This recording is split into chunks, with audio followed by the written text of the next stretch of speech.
Hello, നമുക്ക് Reliance ഇൻഡസ്ട്രീസിൻ്റെ ഒരു chart analysis നോക്കാം.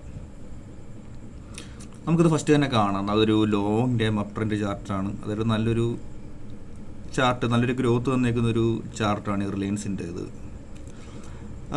വീക്ക്ലി ടൈം ഫ്രെയിമാണ് നമ്മൾ ഇട്ടേക്കുന്നത്. അതായത് ലോങ് ടൈം വ്യൂ നോക്കാൻ നേരത്തെ ഇപ്പോഴും വീക്ക്ലി ടൈം ഫ്രെയിം അല്ലെങ്കിൽ ഒരു മന്ത്ലി ആയിരിക്കും നല്ലത്.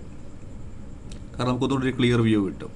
പിന്നെ ഈ കാണിച്ചേക്കുന്ന ഈ ഒരു ലൈൻ, ഈ ഒരു നടുക്കൂടെ പോയേക്കുന്ന ആ ഒരു ലൈൻ വളരെ ഇമ്പോർട്ടൻ്റ് ആയിട്ടുള്ളൊരു ലൈനാണ്. കാരണം അതെന്താണെന്ന് ഞാൻ പറഞ്ഞുതരാം. കാരണം അവിടെ ഒരു എപ്പം നമ്മൾ ആ ഒരു ഏരിയയിലോട്ട് ഒരു സപ്പോർട്ട് എടുക്കുന്നു, അവിടെ എടുക്കുന്നു, അതിന് റിവേഴ്സിൽ പോകുന്നത് പലവട്ടം നമ്മളത് ആവർത്തിച്ചിട്ടുണ്ട് ആ ഒരു ചാർട്ട്. നമുക്കത് കാണാം. പിന്നത്തെ ഒരു കാര്യം എന്ന് പറയുമ്പോഴത്തേക്ക് അതെപ്പോൾ ബ്രേക്ക് ചെയ്യുന്നു, പിന്നെ അപ്പം മുതൽ ഇതൊരു റെസിസ്റ്റൻസാണ്. അങ്ങനെ പലവട്ടം 1, 2, 3 പലപ്പോഴും വരുന്ന അവിടെ നിന്ന് റിവേഴ്സിൽ തൊട്ട് താഴത്തെ സപ്പോർട്ട് വരെ വരുന്നുണ്ട്. അതായത് ഒരു ലൈൻ തന്നെ സപ്പോർട്ടായിട്ട് റെസിസ്റ്റൻസായിട്ട് ആക്ട് ചെയ്തു. അതായത് നമുക്ക് ഒരുമാതിരി എല്ലാ ചാർട്ടിലും നമുക്ക് കാണാൻ പറ്റുന്നൊരു കാര്യമുണ്ട്. ഒരു സപ്പോർട്ട് ബ്രേക്ക് ചെയ്ത് താഴെ പോയി കഴിഞ്ഞാൽ ആ ഒരു ലൈൻ പിന്നെ ഒരു റെസിസ്റ്റൻസ് ആയിട്ട് ആക്ട് ചെയ്യും. ഒരു റെസിസ്റ്റൻസ് ലൈൻ ബ്രേക്ക് ചെയ്ത് മുകളിലോട്ട് പോയി കഴിഞ്ഞാൽ ആ ഒരു റെസിസ്റ്റൻസ് ലൈൻ പിന്നെ ഒരു സപ്പോർട്ടായിട്ട് ആക്ട് ചെയ്യുകയും ചെയ്യുന്നുണ്ട്. ഓക്കെ, അതായത് നമുക്ക് കാണാം ഈ ഒരു ഏരിയ തൊട്ട് ഇവിടെ വരെ അത് ഈ ഒരു റെഡ് ലൈൻ എടുത്തറിയാൻ വേണ്ടി റെഡ് കളർ കൊടുത്തത്. ആ റെഡ് ലൈൻ ഒരു സപ്പോർട്ടാണ്. മുകളിലത്തെ റെസിസ്റ്റൻസ് പോകുന്ന തിരിച്ചു വരും. അത് ബ്രേക്ക് ചെയ്ത് വരുമ്പോൾ തൊട്ട് അതൊരു റെസിസ്റ്റൻസ്. ഓക്കെ, അപ്പോൾ അതായത് നമുക്കൊരു കാര്യം കാണാം. ഇവിടെ നമുക്കൊരു ട്രെൻഡ് ലൈൻ നമുക്ക് വരയ്ക്കാം. അതായത് ഇവിടെ റെസിസ്റ്റൻസ് ഉണ്ട്. ഈ കാണുന്ന ഒരു ട്രെൻഡ് ലൈൻ, ഒരു റെസിസ്റ്റൻസ്, നമുക്കൊരു വേറൊരു കളർ കൊടുക്കാം.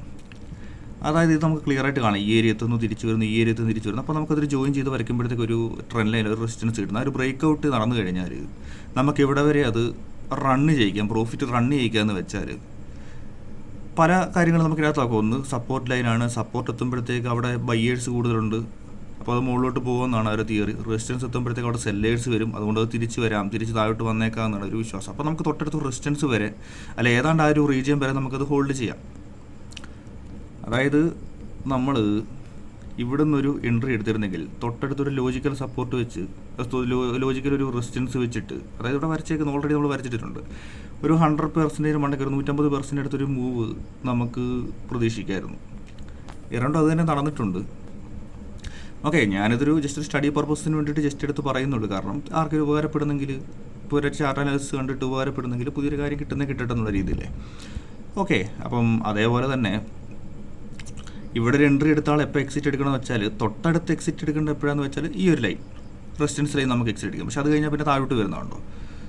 അതേപോലെ തന്നെ നമുക്ക് വേറൊരു കാര്യം ശ്രദ്ധിക്കാം. അതൊരു തൊട്ടടുത്ത് എപ്പോൾ എക്സിറ്റ് എന്നുള്ളൊരു അത് മാത്രമാണിത്. പക്ഷേ നമുക്കൊരു ലോങ് ടൈം ഹോൾഡ് ചെയ്യാൻ മാത്രം ഓക്കെ ആയിട്ടുള്ള ഒരാളാണെന്നുണ്ടെങ്കിൽ നമ്മൾ എക്സിറ്റ് എടുക്കുകയേ വേണ്ട. അതായത് ഈ ഒരു ലൈനകത്ത്, ഈ ഒരു 2 ലൈൻ, ഈ നടുക്ക് വരച്ചേക്കുന്ന ആ ഒരു റെസിസ്റ്റൻസ് ലൈനും ഈ ഒരു സപ്പോർട്ടിനിടയ്ക്ക് എത്ര നാൾ നിൽക്കുന്നോ അത്രയും നാൾ നമുക്കിത് ഹോൾഡ് ചെയ്യാം.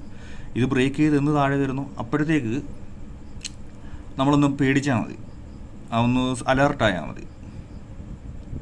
അപ്പം ഒരു സ്റ്റോപ്പ് ലോസ് എടുത്തിട്ട് നമ്മളത് സെല്ല് ചെയ്ത് കളയുന്നതായിരിക്കും ബെറ്റർ. അങ്ങനത്തെ ഒരു നമ്മുടെ ഒരു സ്റ്റോപ്പ് ലോസ് ഹിറ്റ് ചെയ്യുവാണെന്നുണ്ടെങ്കിൽ ഇവിടെ നമുക്കൊരു ലോജിക്കൽ സ്റ്റോപ്പ് ലോസ് എന്ന് പറയുമ്പോഴത്തേക്ക് തൊട്ട് താഴത്തെ ഒരു സപ്പോർട്ട് ലൈൻ ബ്രേക്ക് ചെയ്യുന്ന ഈ ഒരു ഏരിയയോ അല്ലെങ്കിൽ ഒരു തൊട്ട് പുറകത്തെ ഒരു സ്വിംഗ് ലോയോ നമുക്കത് സൂം ചെയ്യുമ്പോഴത്തേക്ക് കാണാം. ഈ ഒരു ഏരിയയിലോ നമുക്കത് വെക്കാം. ഒരു സ്റ്റോപ്പ് ലോസ് എന്ന് പറയുന്നത് ഓരോരുത്തർ റിസ്ക് കപ്പാസിറ്റി അനുസരിച്ചിട്ട് മാറിക്കൊണ്ടിരിക്കും. ചിലവർക്കിപ്പോൾ ഒരു ലോങ് ആയിരിക്കും ചിലർ വെക്കുന്നത്, ചിലർ തൊട്ടടുത്തായിരിക്കും. ഇപ്പോഴും നമ്മുടെ ഒരു സ്റ്റോപ്പ് ലോസ് ഏറ്റവും മിനിമലി വെക്കുന്നതായിരിക്കും നല്ലത്. അതായത് നമ്മൾ ഇവിടെ ഒരു എക്സിറ്റ് അടിക്കണമെന്ന് വെച്ചിരിക്കുന്ന ആളുടെ ഈ ഒരു ഏരിയയിൽ മേടിച്ച് കഴിഞ്ഞാൽ ചിലപ്പോൾ ഇവിടെ എത്തുമ്പോൾ ചിലപ്പോൾ റിവേഴ്സിൽ വന്നേക്കാം. ഇത് നമ്മൾ ഓൾറെഡി ഉള്ളൊരു ചാർട്ടായതുകൊണ്ടാണ് പറയുന്നത്, മനസ്സിലായി. അല്ലാതെ ഇപ്പം നമ്മളിപ്പോൾ തൊട്ടടുത്ത് ഈ ഒരു ഏരിയ തന്നെ ഒരു ബ്രേക്ക് ഔട്ട് കടന്നു, ഒരു റീടെസ്റ്റ് നടക്കുമ്പോൾ തന്നെ നമ്മളൊരു എൻട്രി എടുക്കുകയാണെന്നുണ്ടെങ്കിൽ, അല്ലെങ്കിൽ നല്ലൊരു അനാലിസിസ് നടത്തിയിട്ട് എടുക്കുകയാണെന്നുണ്ടെങ്കിൽ നമുക്ക് ആ ലോങ് ടൈമിൽ നമുക്ക് റൺ ചെയ്യാം. അത്രയും പ്രോഫിറ്റ് നമുക്ക് കിട്ടും. പിന്നെ പ്രോഫിറ്റ് എത്ര റൺ ചെയ്യിക്കാവോ അത്ര റൺ ചെയ്യിക്കുന്നതായിരിക്കും ബെറ്റർ. കാരണം എന്തിനാണ് വെറുതെ ആ ഒരു പ്രോഫിറ്റ് കളയുന്നത്. ചെറിയൊരു റിവേഴ്സിലൊക്കെ എപ്പോഴും വരും, അല്ലാതെ എപ്പോഴും ഒരു വെർട്ടിക്കൽ ലൈൻ പോലെ മുകളിലോട്ട് തന്നെ പോകണമെന്നില്ല. റിവേഴ്സിൽ വന്നേക്കാം. നമുക്ക് ഈ ഒരു ഏരിയയിൽ ഞാൻ നോക്കിയിട്ടുണ്ട്. ഇത് ഈ ഒരു ഏരിയ എന്ന് പറയുമ്പോഴത്തേക്ക് നമുക്കറിയാം ഇവിടെ ചെറിയൊരു റെസിസ്റ്റൻസ് ഉണ്ട്. മുമ്പത്തെ പോലെ നമ്മളൊരു എൻട്രി പോയിന്റ് ഉണ്ടോ നമുക്ക് നോക്കാം. ഇതൊരു സപ്പോർട്ടിനടുത്താണ്, ഇത് റെസിസ്റ്റൻസ് ആണ്, അത് ബ്രേക്ക് ചെയ്തു. അതേപോലെ തന്നെ ഇതിന് താഴോട്ട് വന്നിട്ടില്ല, ഇതൊരു സപ്പോർട്ടായിട്ട് ആക്ട് ചെയ്തിട്ടുണ്ട്. അപ്പം ഇവിടെ ചെറിയൊരു കൺസോൾട്ടേഷൻ ഉണ്ട്. നമുക്കൊരു ഡെയിലി ടൈം ഫ്രെയിം എടുത്ത് നമുക്ക് നോക്കാം. അത് റെസിസ്റ്റൻസ് ആയിട്ട് തന്നെ ആയിരിക്കും. റെസിസ്റ്റൻസും പോട്ടെ, ഒരു കൺസോൾട്ടേഷൻ, ഒരു സൈഡ് വേസ്റ്റ് മൂവ്മെൻറ്റ് അത് തന്നെ. ഇപ്പം നമ്മൾ ഈ ഒരു സൈഡ് വേസ്റ്റ് മൂവ്മെൻറ്റ് നമുക്ക് കാണാം ഈ ഒരു ഏരിയയിൽ. അപ്പോൾ ഇതൊന്ന് ജസ്റ്റ് ബ്രേക്ക് ചെയ്യുമ്പോഴത്തേക്ക് ഒന്ന് വരയ്ക്കാം, അപ്പോൾ ഒന്നുകൂടെ ക്ലിയറായിട്ട് മനസ്സിലാവും. വേറൊരു വൈറ്റ് കളർ കൊടുക്കുക. അപ്പം ഈ ഒരു ഏരിയ ബ്രേക്ക് ചെയ്യുമ്പോഴത്തേക്ക് നമുക്ക് തൊട്ടടുത്ത് ഒരു ഡെയിലി ടൈം ഫ്രെയിം ആണെന്നുണ്ടെങ്കിൽ തൊട്ടടുത്ത് എപ്പോഴും ഒരു ഏറ്റവും റിസ്ക് കുറച്ച് ഏറ്റവും മിനിമൽ റിസ്കിൽ കൂടുതൽ പ്രോഫിറ്റ് എടുക്കുന്നതായിരിക്കും ബെറ്റർ. അപ്പോൾ ഈ ഒരു ഏരിയയിൽ നമ്മൾ സ്റ്റോപ്പ് ലോസ് വെച്ചിട്ട് നമുക്ക് റെസിസ്റ്റൻസ് വരെ റൺ ചെയ്യിക്കാം. അല്ലാന്നുണ്ടെങ്കിൽ ഒരു പലർ റിസ്ക് റിവാർഡ് വെച്ച് 1:2 വെച്ചാൽ ഒരു 10% വെച്ച് കയറും. അത് ഓരോരുത്തരുടെ ഇഷ്ടം. പക്ഷേ ഞാൻ പറയുന്നത് എത്രയും ഹോൾഡ് ചെയ്യാൻ പറ്റുമോ അത്രയും ഹോൾഡ് ചെയ്യുക. പക്ഷേ നല്ല രീതിയിൽ ചാർട്ട് അനാലിസിസ് ചെയ്യുവാണെന്നുണ്ടെങ്കിൽ മാത്രം. പക്ഷേ നമ്മളൊരു മുമ്പ് എത്രയും നമ്മൾ അതിൽ എൻട്രി എടുക്കുന്നതിന് മുമ്പ് പ്ലാൻ ചെയ്തിരിക്കുന്നതായിരിക്കണം എപ്പോഴും നമ്മൾ ചെയ്യുന്നത്. കാരണം മാർക്കറ്റ് എപ്പോഴും ന്യൂട്രലായിരിക്കും. ഞാനത് മുമ്പത്തെ എല്ലാ വീഡിയോയിലും പറഞ്ഞിട്ടുണ്ട്.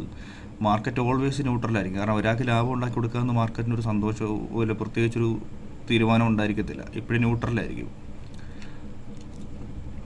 അപ്പം നമ്മളിവിടെ എൻട്രി എടുക്കുകയാണെന്നുണ്ടെങ്കിൽ നമുക്കിവിടെ ഒരു ഓക്കെ നമ്മൾ ഏതാണ്ട് ഈ ഒരു ഏരിയയിൽ നമുക്കൊരു 50% എത്ര 50-70 ആ ഒരു പെർസെൻറ്റ് മൂവ്മെൻറ്റ് കിട്ടുന്നുണ്ട്. പിന്നെ ഒരു എൻട്രി എടുത്താലും എക്സിറ്റ് അടിക്കുക അല്ലെങ്കിൽ ഒരു ശ്രദ്ധിച്ചിരിക്കേണ്ട സമയം എന്ന് പറയുമ്പോഴത്തേക്ക് നമുക്ക് തിരിച്ച് വീക്കിലി ടൈം ഫ്രെയിമിലിട്ട് വരാം. ഈ ഒരു താഴത്തെ ഈ ലൈൻ ബ്രേക്ക് ആകുമ്പോഴോ അല്ലെങ്കിൽ നിങ്ങളുടെ സ്റ്റോപ്പ് ലോസ് അടിക്കുമ്പോഴോ നമുക്കത് സെല്ല് ചെയ്ത് കളയാം. അതായത് ഇവിടെ മേടിച്ച് വരുമ്പോൾ വിൽക്കേണ്ട ആവശ്യമില്ല. ഇവിടെ മേടിച്ചിട്ട് വിൽക്കാതിരുന്നിരുന്നെങ്കിൽ പേടിച്ചിട്ട് പെട്ടെന്ന് അല്ലെങ്കിൽ റിവേഴ്സ് ഒന്നും വിൽക്കാതിരുന്നില്ലെങ്കിൽ ഓക്കെ ഓരോരുത്തരുടെ നേരത്തെ തീരുമാനിച്ച് വെച്ചിട്ടുള്ള എക്സിറ്റ് ഒരു ലാഭം ഇത്ര മതിയെന്ന് ഉറപ്പായിട്ടുണ്ടെങ്കിൽ അത്രയും മതി. പക്ഷെ അല്ലാതെ നമ്മൾ ഇവിടുന്ന് ഒരു എൻട്രി എടുത്തിട്ട് നമ്മൾ ഇവിടെ വരെ റൺ ചെയ്യിച്ചപ്പോൾ നമുക്ക് 500% എടുത്ത് നമുക്കൊരു മൂവ്മെൻറ്റ് നമുക്ക് കാണാൻ പറ്റും. അപ്പോൾ അത്രേ ഉള്ളൂ. ഞാനൊരു കോളായിട്ട് പറയുന്നതൊന്നുമല്ല, ജസ്റ്റ് ഒരു വ്യൂ മാത്രമാണ് പറഞ്ഞത്. ഇപ്പോഴും നമ്മളൊരു വാച്ച് ലിസ്റ്റിൽ ആഡ് ചെയ്തിട്ട് നോക്കാം.